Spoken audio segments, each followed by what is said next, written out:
Iran is enriching uranium at breakneck speeds. Israel has finally decided to stop the illegal land development happening here in Judea and Samaria.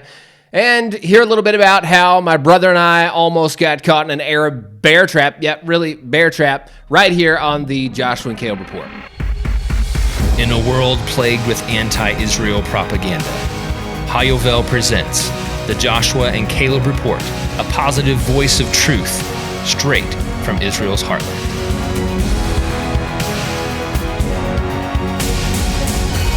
In a world of negativity and fake news, every Christian should be connected to the life and positivity that Israel brings to the world. Thank you for being here with us on the Joshua and Caleb Report.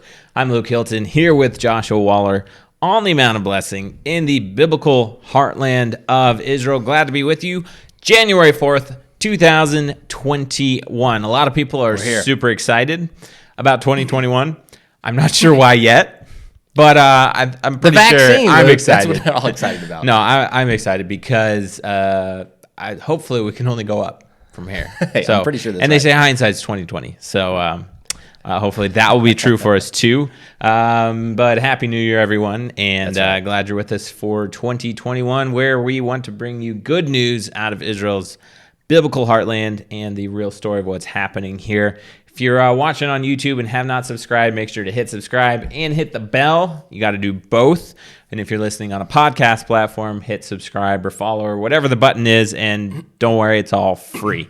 All totally free. And by the way, thank you to everyone who helped us with our end-of-year fundraising campaign, because we made it, and we not only made it, but went over the top. So with your guys' help, by the way, thank you for being a part of Yovel and the Joshua and Caleb Report during 2020.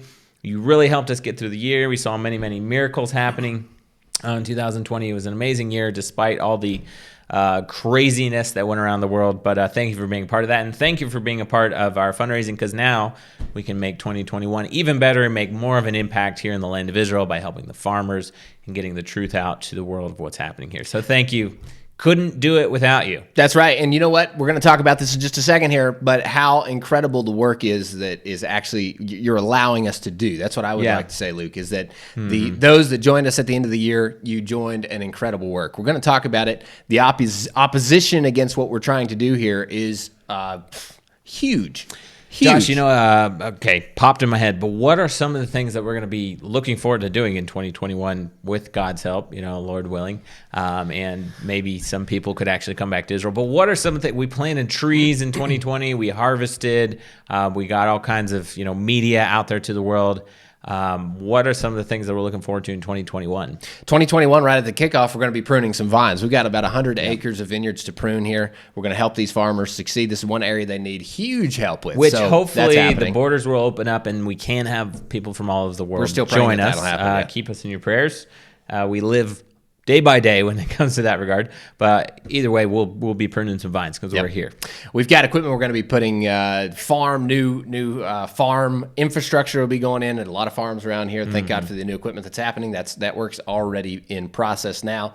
So thank God for that. The tree planting is going to continue. Yeah, we have more than 2,000 trees, right? To plant. All ready to plant. Here in 2021. That'll be happening. Harvest is obviously, that's going to be the harvest last big harvest. Is the big harvest before the seventh year Sabbath, the Shemitah, which biblically says that it's supposed to be 3 times the proportion. So if you missed out on coming to Israel in 2020 and you want to come to Israel, this is the year to come, because this is the triple grape harvest, and we're going to need your help pulling it in. Big time. I've been here for 2 other Shemitah years, and every single one of those years, we actually did receive that nearly triple. It was 2.5 times the harvest of the normal yield year. Right. So working up to that 3 times amount, like the Bible describes, but we're getting there. And I think that maybe just this year we'll see that. So don't... when the world's going crazy, take it, and hopefully there'll be processes in play that we can all make it here together to take in a huge harvest this fall.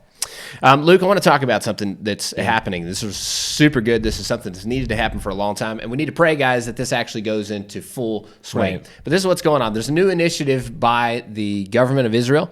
The Settlement Affairs Minister, Tzaki Hanigbi. Yeah. Amazing guy. Which actually, I believe he visited in Judea and Samaria this past week. He wants to come prune with us. Yeah, that's amazing. He does want to come prune with us. So this is an incredible guy, good guy. He's MK. He's the minister of the settlements here. So he's in charge of all of that details concerning the communities of Judea and Samaria.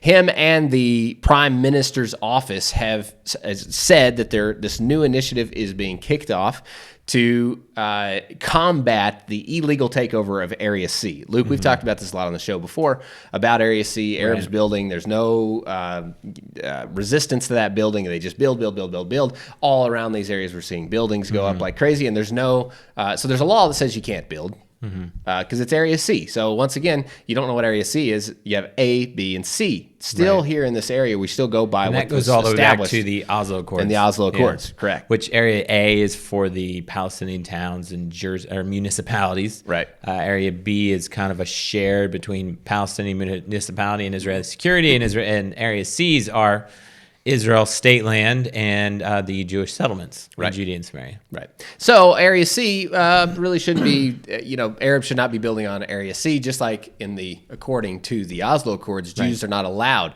There's big red signs that say Jews are not even allowed to go into, much less, build in Area A. So anyway, the government of Israel is combating that now. Thank God for this announcement that they're also allocating supposedly 20 million shekels in 2021 this year to go towards vehicles, drone patrols, like just patrols in general that are going to inform about illegal activities. Hopefully stop some of this, Hopefully because it is a serious takeover, and this is not something that we're speaking about of things that we've heard or seen in the news or read about. This is stuff that we actually see on a daily basis, and I mean, you could go out the window of this building and see illegal buildings.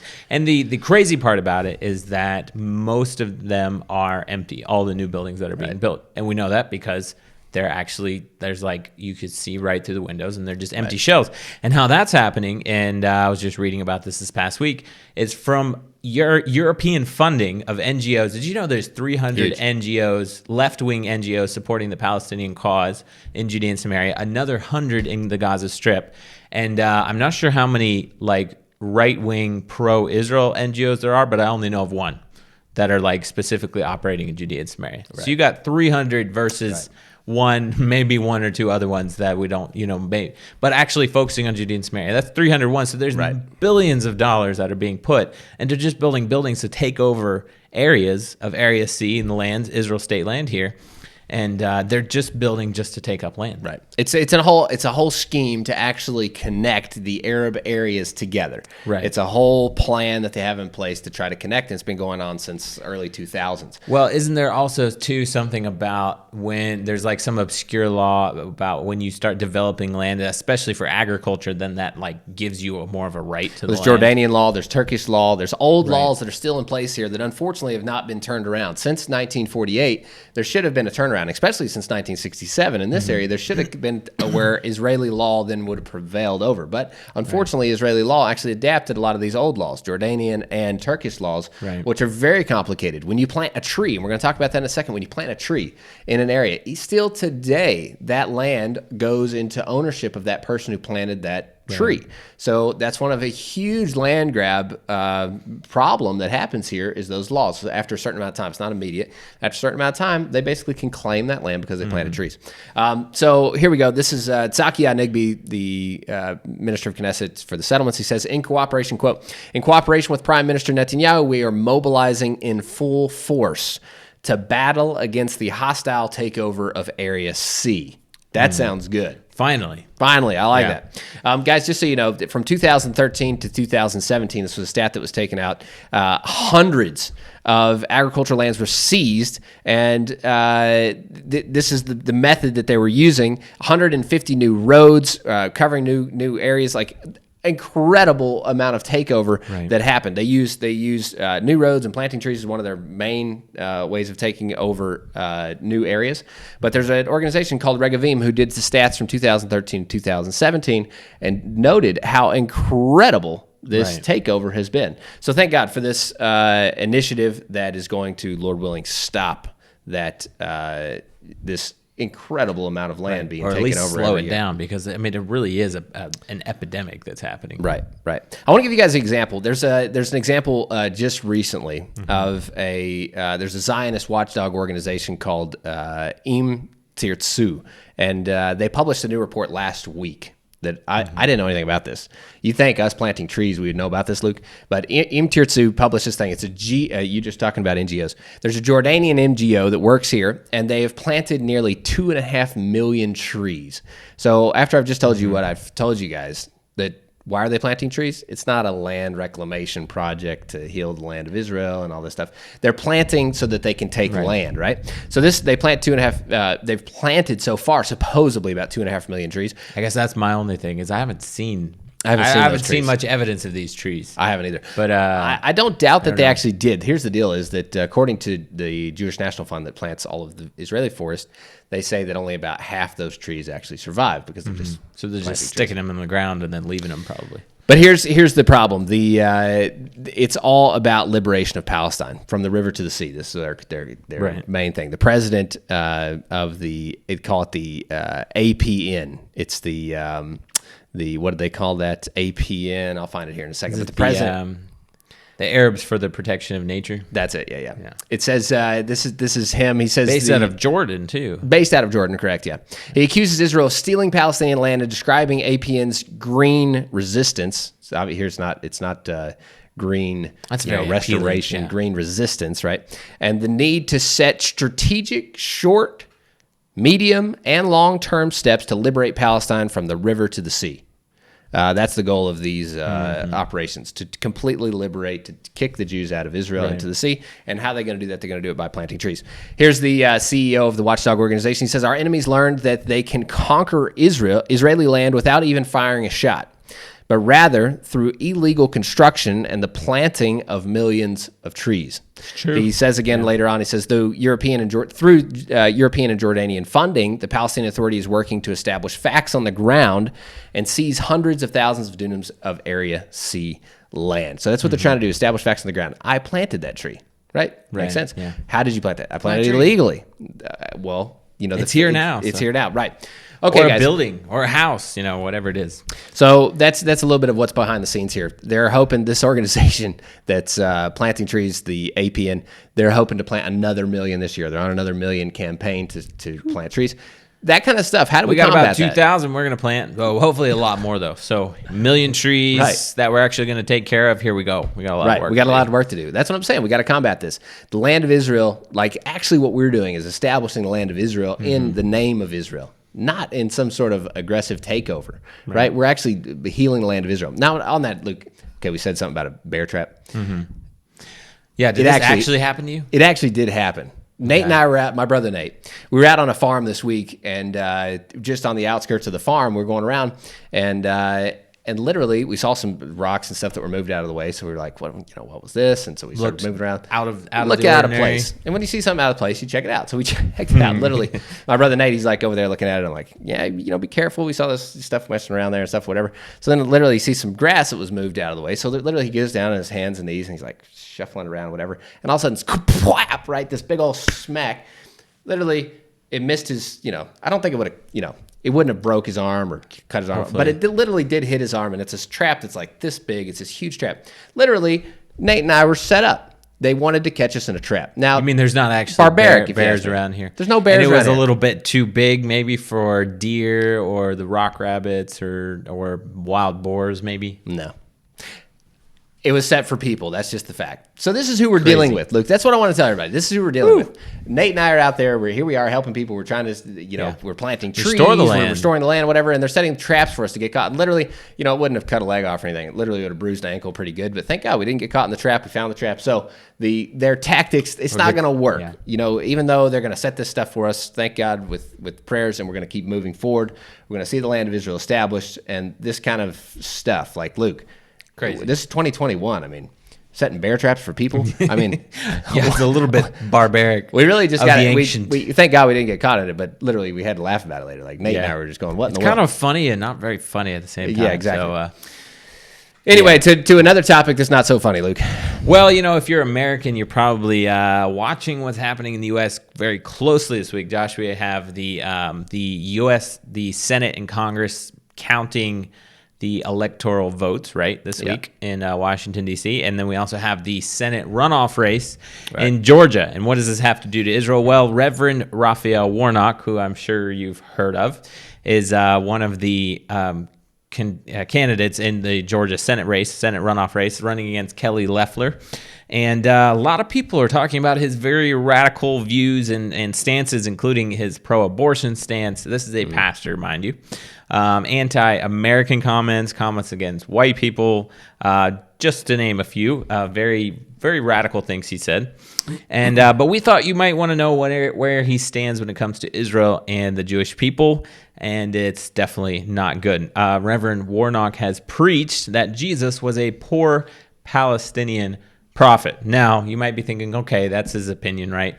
But where does this come from? It's not only false, it's also just really out and out hate speech, because it just touches the surface of what he actually believes. Because who else has said, have you heard this kind of rhetoric from before? Well, you have things like Christ at the Checkpoint, which is just an awful conference that was put on for several years, I believe, down close to Bethlehem. But where does those kind of terminologies come from? Yasser Arafat, the leader of the PLO and Egyptian Muslim and founder of the Palestine Liberation Organization, he realized that this was going to be a problem for him if he wanted to gain support amongst the Christian evangelical community. So what did he do? He needed to rebrand Jesus as a Palestinian. So actually there was institutions established in Bethlehem where they could actually put forth their own propaganda that Jesus was a Palestinian, because, the area was known as, and it's easy to believe, really, if you don't want to know the details, because this area was known as Palestine, right, during the times of Jesus. So the only people who attempt to rob Jesus, and this is some great quotes from an article in the Washington Times, only people who attempt to rob Jesus, a Jew born to Jews in Judea of his heritage, are those who hate Jews, which is outright anti-Semitism. So if you're following the elections in the United States, especially the Georgia Senate runoff race, you need to know where Reverend Warnock stands, not only on a lot of other things, but especially his stance when it comes to the Jewish people and Israel, and who's getting on board with him. People like Linda Sarsour, a very violent or proponent of radical Islam, and also Congresswoman Ilhan Omar, and both of them are personally campaigning for Reverend Warnock. And so you need to be aware of who you're voting for, especially if you're an American citizen, and you need to take a stand for what's right. And just recognize that these type of statements are not just someone's belief or a pastor's opinion or the way he translates the scriptures, but it actually comes down to anti-Semitism, which is plain language Jew hatred. So, right, Luke. And when it comes to support for Israel, these kind of people in the Congress, Senate, they make a big because they're determining problem. The future, and the future of America is definitely, I would say, at stake right now with all that's been happening in the last few months, and it's going to happen in the next couple of weeks. And when you're looking at Israel and how Israel's going to stand, we have Iran heating up. We're going to talk about it in just a second here, and how that's affecting. We need a strong America to be able to join Israel, and as an ally should, to be able to defend the borders. Well, Iran, not only America, but only Israel as well. We need to defend our countries, right? Right, yeah. Iran was a huge threat several years ago, and a lot of things happened. It seems like they kind of got pushed backwards for a little while. You had the Iranian deal, which really wasn't such a great deal. Right. And then Iran kind of backing out of the deal. Then President Trump toughening down on Iran with sanctions, which probably really pushed them back. So now Iran is really coming out boldly. You have a number of things happening in Iran recently. The latest is that they have this video, and I watched part of the video. It's really ridiculous when you watch it. You got these older Iranian singers just totally, and they're singing not only in Arabic, but also in Hebrew, death to America, death to Israel. And what is this for? It's for the 1-year anniversary of the elimination of the general Qasem Soleimani, who was killed in a U.S. drone strike in Iraq last year. And so in coming up on this 1-year anniversary of his death, they're putting forth this propaganda, not only death to Israel, but also death to America, and also kind of putting out other threats. The Iranian foreign minister sort of a threat to President Trump in a roundabout way, saying, "Don't try any adventurism before you leave the White House." I don't know if I would say that to Trump, Luke. I don't know. Well, if that's just the United States actually flew some B-52 bombers to the Middle East, and that's probably to keep an eye on Iran, and they're actually nuclear capable. But that's probably necessary because Iran actually has told the IAEA that we're going to start enriching uranium at 20%, which is the point they got to back in 2015. And then they kind of start scaling back down because of the sanctions and everything that happened. So now they're coming out and they're not even trying to hide it. They're saying they're going to enrich uranium up to 20%.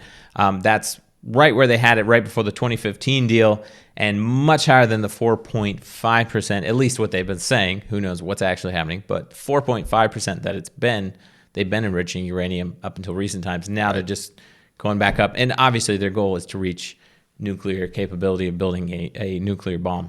Luke, a lot of people have nuclear. I was looking at it. I don't know if everybody out there knows. I assume you do, but a lot of countries have nuclear. It's not something.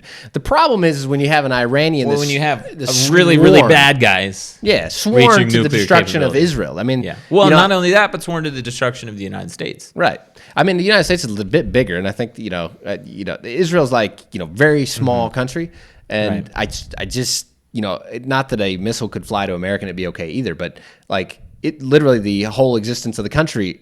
Right. Well, when you have 9 million people in a very small area that you can drive north to south in 8 hours, it's a big deal. Yeah, very, very big deal. Especially when you're neighbors to the country as well. This should be taken, and I think that's why Bibi Netanyahu, one of his greatest things he's done. Oh, you can be sure that Israel is going to do their best not to let Iran get a nuclear bomb. And the question is, for the last 4 years, we've had a strong American president who has backed Israel and stood with Israel.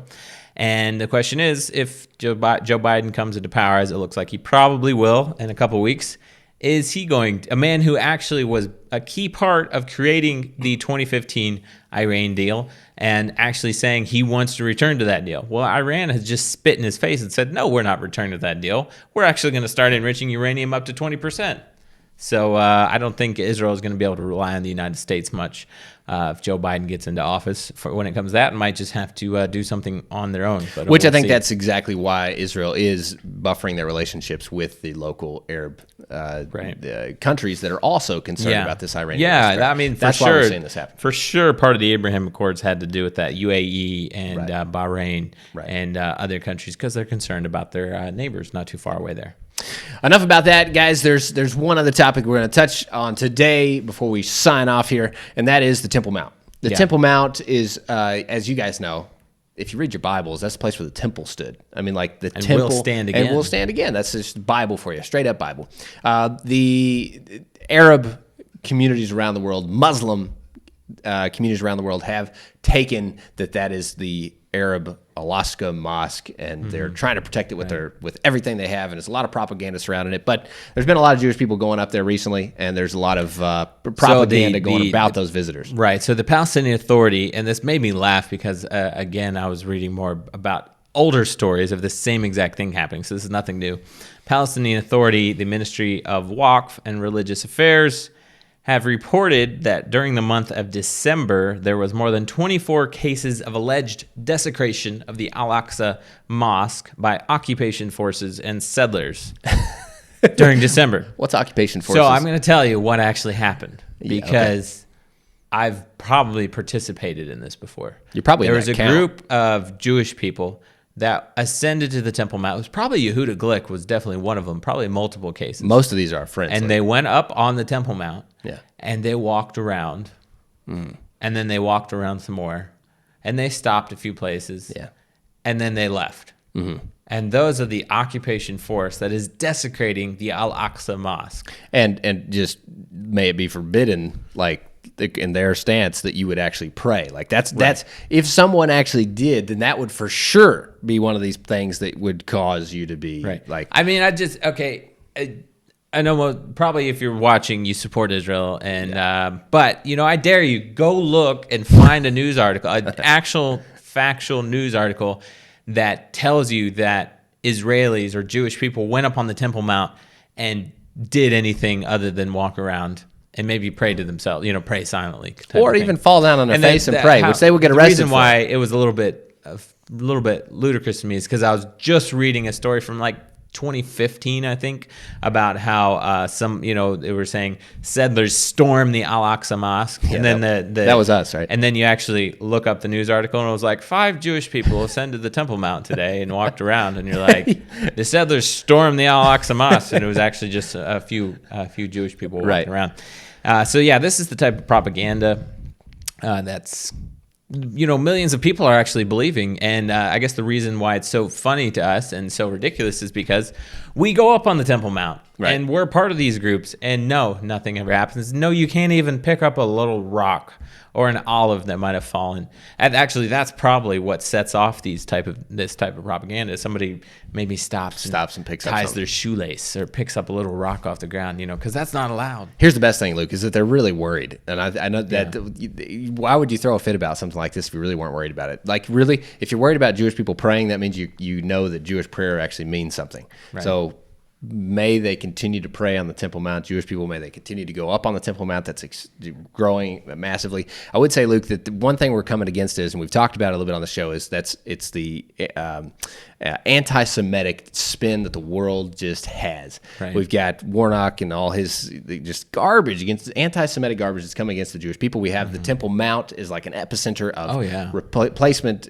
Just this whole idea of even the Temple of God, like no Jews can even come up in here anymore. Anti-Semitism at its core. We also have, like, just right now is going on where the UN is still not reporting the terror attacks against Jewish people here. Yeah. Why would that be? Like, it's anti-Semitism and its roots that are just gripping the entire world, even at its greatest levels. The UN, then that's not news to anybody, I don't think. No. But that's something that's happening right now as well. They're fighting for the Jewish people. Gilad Erdan is fighting for recognition of every Jewish person. And if a Jewish person is if a terrorist attack occurs against a Jewish person here, and the UN does not recognize that, that's what's wrong with that, right? And like you're saying, the reason you're seeing this kind of propaganda and hearing about it is because there are Jewish people ascending to the Temple Mount, and more every single year, hundreds, thousands of people. And so I think that is, we always end the show on good news, and that is the good news, is not that, the Al-Aqsa Mosque is being desecrated by the occupation, but no, that Jewish people are ascending to the Jewish Temple Mount for the first time in 2,000 years, freely and growing numbers, and actually can't pray outwardly, but can, go up there pretty much freely, even though it's not what it should be. And so I think that's the good news, is the awakening has begun. Jerusalem is the epicenter. One day will be made a praise in all the earth.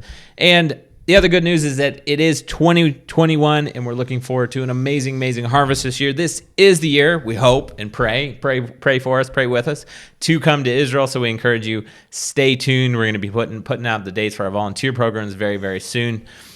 Israel needs you to come. That's right. In 2021. So start putting your plans together for this spring, summer, fall, whatever it is.